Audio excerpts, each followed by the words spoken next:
ما عادية بس ما شاء الله. هذه البلاد المطير الكربة حق آل ياسين ما شاء الله. هذا طبعا شجرة اللوز الهندي اللي هو عندنا نقولها دينم. الآن السحب والمثار، طبعا هنا ما في سحب إلا قليل، لكن المثار الآن يقبل من هنا ما شاء الله على مكار بالمثار، ويعني سحب محملة بالمياه. هذا صالح هدنة. طبعا هذه الماكينة حق الماء، هذا البير توضينا من هنا صلاة المغرب الآن.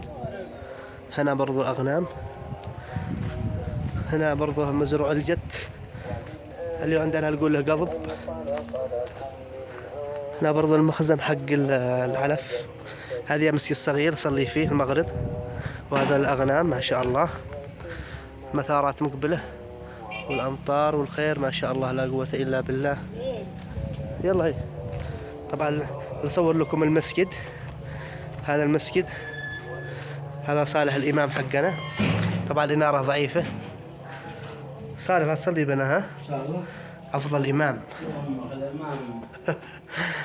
نستودعكم الله.